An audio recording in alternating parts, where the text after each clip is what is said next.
Hi, sorry.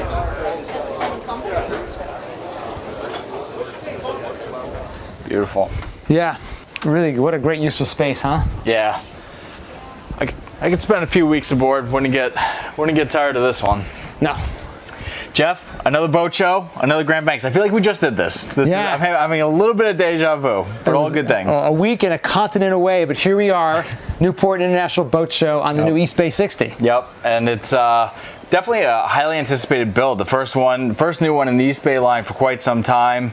You were telling me shares the first one with the V-Warp hull. Yep. That shares with the Palm Beach and the Grand Banks as well. Yeah, going forward now, it's going to be, the V-Warp hull is going to be the GB Marine Group. They're hanging their hat on it. We know we've run the boats with it. They run really well. So very efficient. This is the first 60 with that hull. Shares it with the 60 and the 65 Palm Beach, as you said. And yeah, they're really excited about it. And this package, it looks like it works perfectly well. Yeah. One of the things in preparation for this boat coming out, I was lucky enough to go to Eastbay Owners event in Mystic, and just to kind of get a sense of what makes these owners tick. And they are so passionate about not just Grand Banks, but they're almost even more passionate about the model. Like, they refer to themselves as Eastbay owners.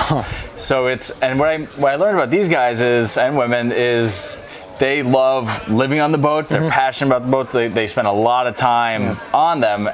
And even though it's got so much Palm Beach Grand Banks DNA, I do see a similar mission, especially in the layout in this boat. I mean, it's been an iconic brand for the GB Marine Group for a long time. Yeah. But pushing the galley aft here with all these opening windows, like we got opening windows on port, we've got this one at the helm, giant sunroof. Great breeze just standing here at the dock. It's amazing, but they really, it's much sleeker and a little slicker than an Eastbay. Yeah. But I still, like you said, I still can feel that Eastbay DNA and the livability of this boat. Well, I think it's going after, it's not going after probably the Eastbay traditionals. It's trying to get that next generation of serious cruiser into the boat. Yeah.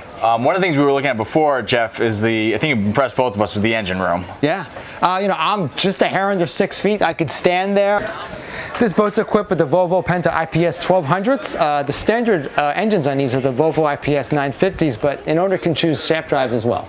The engines are going to sit in the same spot with the straight shafts. This is the optimal spot for the engines for the weight of the boat and the way it runs. But having 6 feet of engine room, 6 feet of headroom and engine room, and that lazarette behind you could probably fit a few paddle boards, maybe a kayak or two in there. Yep. I was shocked at the amount of room in there. It feels like it belongs on a much bigger yacht than a 60-foot envelope. Yeah, that was impressive. And then, the layout, we had a lot of opening spaces. But it was the amidship cabin that kind of has an interesting feature, right? Yeah, you got two berths, but the one berth is a few steps down and from the other berth, and the other berth is as soon as you walk in. It just felt like much more private and just a much better use of space than having the scissor berths or something like that. Yeah, and it's also like their stand-up closet in the other staterooms. Like, they've done a great job of taking advantage of all the spaces.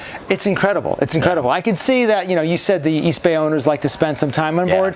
This is so inviting. Like, I can see myself spending a week on here. The galley's got enough room. There's refrigeration and freezers outside in the cockpit. So you've definitely got enough room for sundries and things like that to, spend a week on board. No, good point. And we're looking at the helm here. I know this was kind of impressing you, right? Oh yeah, great views here. There's some seating. There's actually a rumble seat on the I saw that. Yeah, that was pretty cool. Like I just like the larger Palm Beach. Look behind you. Cool. I like these windows. I'm going to say again, it's just the way to be able to air out the salon like this, or just shut everything up and put the AC on. Just silently going up and down. Pretty amazing. Yeah, not a sound, right? Yeah. This gonna be a quiet boat. Really quiet boat. I mean, they pride themselves on that. I was on the 85 Grand Banks last week, and I was below decks while we were running, and it was really quiet. Yeah.